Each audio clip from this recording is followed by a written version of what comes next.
અમદાવાદની એસવીપી હોસ્પિટલમાં દર્દીના મોતને લઈને ઉઠેલા વિવાદ વચ્ચે એએમસીએ તપાસ શરૂ કરી છે। એએમસી દ્વારા તપાસ કમિટી બનાવવાની જાહેરાત કરવામાં આવી। દર્દીના પરિવારજનોએ હોસ્પિટલની બેદરકારીના કારણે મોત થયાનો આક્ષેપ કર્યો છે। જો કે પ્રાથમિક તપાસ બાદ એએમસીના ડેપ્યુટી કમિશનરે જણાવ્યું કે દર્દીને સારવાર દરમિયાન તેમને સીપીઆર આપવામાં આવ્યો હતો અને જે અંગે દર્દીના સગાઓને પણ જાણ કરવામાં આવી હતી। દર્દીની સ્થિતિ સુધરી ન હોવાથી સાંજે 4:45 વાગે તેમના મૃત્યુની માહિતી આપવામાં આવી। સાથે જ મૃતકના પરિવારજનોએ મેડિકો લીગલ પોસ્ટમોર્ટમ માટે અસંમતિ વ્યક્ત કરી હોવાનું પણ જણાવ્યું છે। 3 ડોક્ટરો દ્વારા તૈયાર કરાયેલા પ્રાથમિક રિપોર્ટ મુજબ સારવારમાં કોઈ ઉણપ જોવા મળતી નથી અને તેમ છતાં આખરી રિપોર્ટ આવ્યા બાદ આગળની કાર્યવાહી હાથ ધરવામાં આવશે। તો જરૂર પડશે તો એલજી હોસ્પિટલના તબીબોની મદદથી પણ તપાસ કરવામાં આવશે।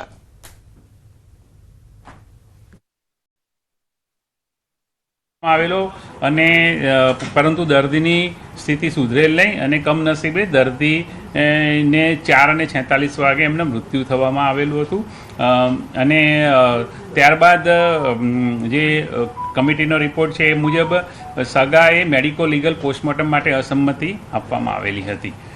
આ બાબતે ડિટેલ ઇન્ક્વાયરી ચાલુ છે। પાટણ જિલ્લામાં સામાજિક ન્યાય સમિતિના સિલાઈ મશીન વિતરણ કાર્યક્રમમાં ગેરવ્યવસ્થાના આક્ષેપ ઉઠ્યા છે।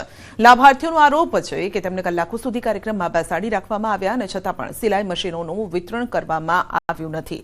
પદાધિકારીઓએ માત્ર ફોટો સેશન પૂરતો જ આ કાર્યક્રમ રાખ્યો હોવાનો પણ દાવો છે। કાર્યક્રમમાં જિલ્લા પંચાયત પ્રમુખ હિત્તલબેન ઠાકોર તેમજ સામાજિક ન્યાય સમિતિના ચેરમેન નિકિતા પરમાર સહિતના હોદ્દેદારો હાજર રહ્યા। ઘટના બાદ લાભાર્થીઓએ અધિકારીઓ અને હોદ્દેદારો સામે રોષ વ્યક્ત કરી ગંભીર આક્ષેપ કર્યા। અમે સવારે વહેલા 8-9 વાગ્યાના અહીંયા આવીને બેસી રહ્યા છે।